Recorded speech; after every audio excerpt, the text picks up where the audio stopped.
മലയാളിക്ക് എന്താടാ കേട്ടോ മലയാളി കടിയാടാ ചുമ്മാ സടകൂട്ടം ഉണർന്നാലത്തപ്പട്ടം നിന്റെ കഥ കഴിയുമ്പോൾ ബിസ്ക്കറ്റ് കഴിക്കണടി തുണി അടിക്കൊണ്ടിരിക്കും.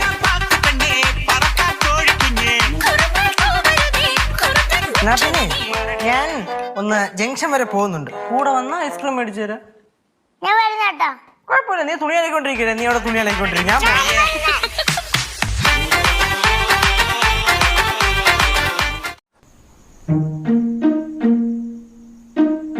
എല്ലാരും പഠിക്കുമായിരിക്കും അല്ലേ?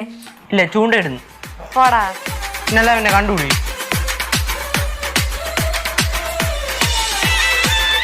മതി, അത് വേറെ മാറണോ? എന്നാ പോയി നൈറ്റ് ഇട്ടോണ്ട് വരട്ടെ.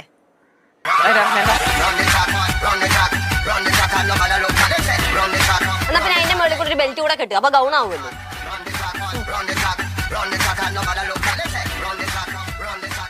പപ്പ എനിക്ക് ഒരു വർഷത്തെ സമയം തന്നാൽ ഞാൻ 3 പേപ്പറും പുഷ്പം പോലെ ക്ലിയർ ആക്കി തരാം.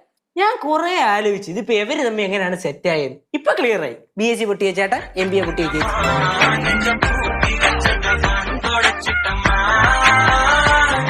ഇനിയിപ്പോ എന്തായാലും സമയമുണ്ടല്ലോ, ജോലിക്കൊന്നും പോകണ്ട, വീട്ടിലിരിക്കല്ലേ, നിസാരമായിട്ട് എഴുതിയെടുക്കാമല്ലോ സപ്ലി എല്ലാം. നമുക്ക് ഈ ഒരു വർഷം എന്നുള്ള 2 വർഷമൊക്കെ ഒന്ന് കൂട്ടിയ കുഴപ്പമുണ്ടോ? അപ്പൊ ഞാൻ MBAക്ക് ചെല്ലുമ്പോഴും ചേച്ചി എന്റെ കൂടെ കാണാൻ നോക്കുന്നു.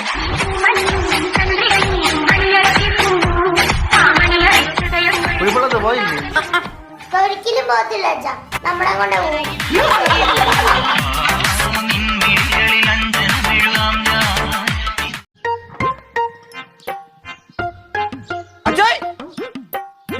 ക്രിക്കറ്റ് കളിക്കാൻ പോയിട്ട് ഫുട്ബോൾ കൊണ്ടുവരണ ചേട്ടാ, ഫുട്ബോൾ അല്ല അച്ഛനെ വേറെ.